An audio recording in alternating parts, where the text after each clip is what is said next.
Yes, he is funny, and in such a mess, said the old man, delighted that his wife was laughing. He cannot be a thief, my love. But how did he come here? He is really strange, and really is strange. It is like a novel. Why, at the dead of night, in a great city, a man under the bed. Strange, funny. Rinaldo Rinaldi, after a fashion. But that is no matter, no matter. Your Excellency, I will tell you all about it, and I will buy you a new lapdog, Your Excellency. A wonderful lapdog. Such a long coat, and such short little legs. It can't walk more than a step or two. It runs a little, gets entangled in its own coat, and tumbles over. One feeds it on nothing but sugar. I will bring you one. I will certainly bring you one.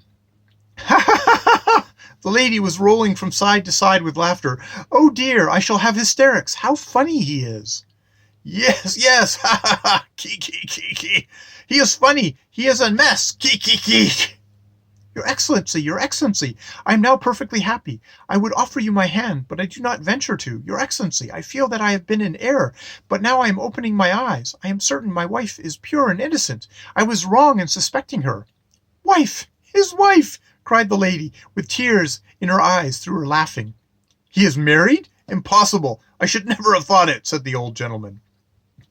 Your Excellency, my wife, it is her fault. That is, it is my fault. I suspected her. I knew that an assignation had been arranged here upstairs. I intercepted a letter, made a mistake about the story, and got under the bed. He! Ha ha ha ha! Ha ha ha ha! Ivanovitch began laughing at last. Oh, how happy I am! Oh, how wonderful to see that we are all so happy and harmonious. And my wife is entirely innocent. That must be so, Your Excellency. Do you know, my love, who it was? Said the old man at last, recovering from his mirth. Who? Ha ha ha! She must be the pretty woman who makes eyes, the one with the dandy. It's she. I bet that's his wife. No, Your Excellency, I'm certain that it is not. I'm perfectly certain. But, my goodness, you are losing time, cried the lady, leaving off laughing. Go upstairs. Perhaps you will find them. Certainly, Your Excellency, I will fly, but I shall not find anyone, Your Excellency. It is not she. I am certain of it beforehand. She is at home now. It is all my fault. It is simply my jealousy, nothing else. What do you think? Do you suppose that I'll find them there, Your Excellency? Ha ha ha! He, kiki. You must go. And when you come down, come in and tell us, cried the lady. Or better still, tomorrow morning. And do bring her too. I should like to make her acquaintance. Goodbye, Your Excellency. Goodbye. I will certainly bring her. I shall be very glad for her to make your acquaintance. I am glad and happy that it was all ended so, and has turned out for the best. And the lapdog. Don't forget it. Be sure to bring the lapdog. I will bring it, Your Excellency. I will certainly bring it, responded Ivan Androvitch, darting back into the room, for he had already made his bows and withdrawal. I will certainly bring it. It is such a pretty one. It is just as though a confectioner had made it of sweetmeats.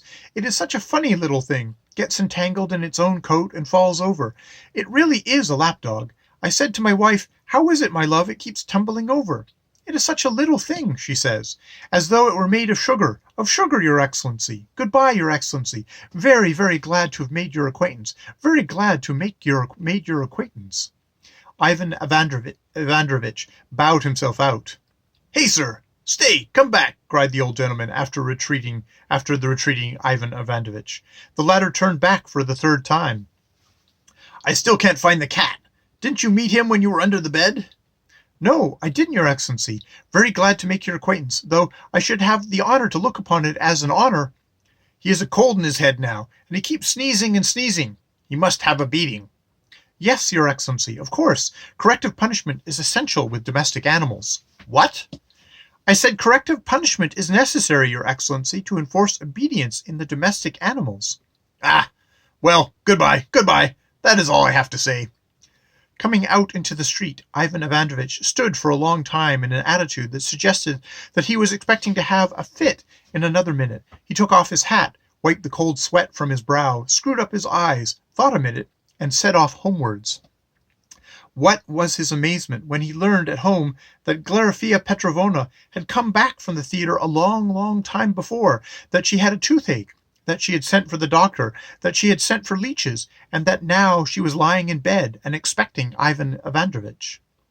Ivan Androvitch slapped himself on the forehead, told the servant to help him wash and to brush his clothes, and at last ventured to go into his wife's room. "Where is it you spend your time? Look at what a sight you are! What do you look like? Where have you been lost all this time? Upon my word, sir, your wife is dying, and you have to be hunted for all over town. Where have you been? Surely you have not been tracking me, trying to disturb a rendezvous I am supposed to have made, though I don't know with whom. For shame, sir, you are a husband. People will soon be pointing at you in the street." "My love," responded Ivan Androvitch. But at this point he was so overcome with confusion that he had to feel in his pockets for his handkerchief, and to break off in the speech he was beginning, because he had neither words, thoughts, or courage. What was his amazement, horror, and alarm when with his handkerchief fell out of his pocket the corpse of Amanishka. Ivan Androvitch had not noticed that he had been forced to creep out from under the bed in an access of despair and unreasoning terror. He had stuffed Amanishka into his pocket with a faraway idea of burying the traces, concealing the evidence of his crime, and so avoiding the punishment he deserved. "What's this?" cried his spouse. "A nasty dead dog? Goodness, where has it come from? What have you been up to? Where have you been? Tell me at once where you have been." "My love," answered Ivan Androvitch, almost as dead as Amanishka. "My love." But here we will leave our hero till another time, for a new and quite different adventure begins here. Some day we will describe all these calamities and misfortunes, gentlemen, but you will admit that jealousy is an unpardonable passion, and what is more, it is a positive misfortune. And thus ends The Husband Under the Bed by Fyodor Dostoevsky.